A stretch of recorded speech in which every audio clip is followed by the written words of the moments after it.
ये सबसे बड़ी न्यूज जो है जो निकल कर आई है वो तो रियल एस्टेट सेक्टर के लिए ही है। लक्ष्मण रॉय तो हमारे साथ जुड़े हुए ही हैं। उनके पास जाने से पहले आपको सुनवा देता हूं प्रधानमंत्री जी का वो बयान जो उन्होंने दरअसल 15 अगस्त को दिया। उन्होंने लाल किले से आम लोगों को सस्ता घर मुहैया कराने का भी देखिए ऐलान किया है। तो सुनिए उनका पूरा वो बयान जो रियल एस्टेट सेक्टर जिसके चलते देखिए आज लाइमलाइट में रहने वाला है। उसके बाद लक्ष्मण को भी जोड़ते हैं।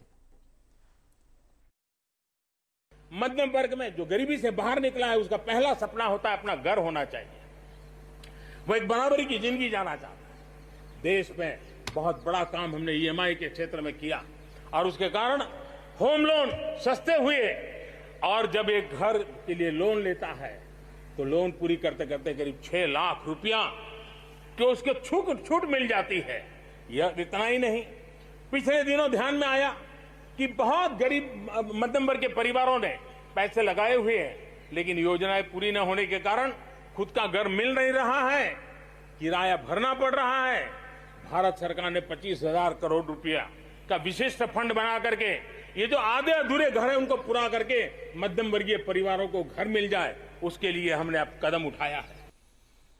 तो देखिए मध्यम वर्ग के लोगों को घर की जरूरत है और उसके लिए सरकार बड़े से बड़े कदम उठा रही है। और लक्ष्मण रॉय हमारे साथ जुड़ गए हैं जो आपको और डिटेल देंगे कि किन किन राज्यों में सबसे ज्यादा जोर दिया जा रहा है इन अफोर्डेबल हाउसिंग के स्कीम्स को पूरा करने के लिए। कितना बड़ा पार्टिसिपेशन प्राइवेट सेक्टर की ओर से आता हुआ दिखाई देगा। लक्ष्मण देखिए बड़े पैमाने पर ये एक स्पेस है अफोर्डेबल हाउसिंग की जिसकी सबसे ज्यादा चर्चा हुई है मोदी 2.0 या फिर मोदी सरकार 2.0 में। ये बताइए आप क्या खबर पकड़ रहे हैं और कितना थ्रस्ट दिया जाएगा, जोर दिया जाएगा?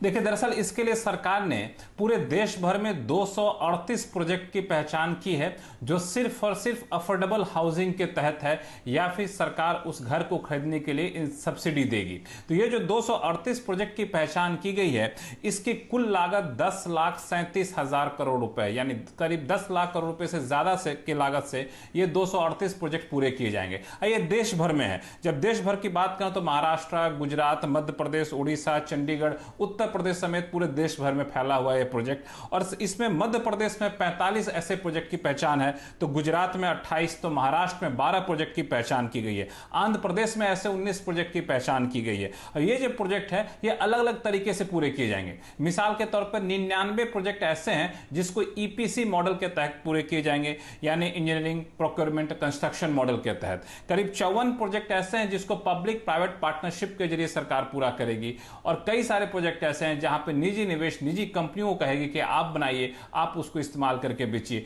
तो ये इस तरीके से सरकार इस प्रोजेक्ट को पूरा करना चाहती है। अगर सिर्फ मुंबई की बात करें तो मुंबई में मुझे जो पता चला है उसके हिसाब से करीब 86,000 करोड़ रुपए के अफोर्डेबल हाउसिंग के प्रोजेक्ट है जिसको सरकार पूरा करने जा रही है। इस पर काम शुरू हो चुका है। ये योजना की बात नहीं कर रहा हूं, इस पर काम शुरू भी हो चुका है। और इसको इन सारे प्रोजेक्ट को जिसकी 238 प्रोजेक्ट की बात की अगले 5 साल में 2025 तक हर हाल में पूरा करना है। और इसके तहत प्रधानमंत्री Awas Yojana, credit link incentive scheme के प्रोजेक्ट भी इसमें शामिल किए गए। तो अफोर्डेबल हाउसिंग पर सरकार का बहुत ज्यादा जोर रहने वाला है। हर प्रोजेक्ट की नियमित तौर पर निगरानी की जा रही है। उस प्रोजेक्ट में पैसे की किल्लत ना हो यह भी सुनिश्चित किया जा रहा है। ठीक बात है। तो देखिए अफोर्डेबल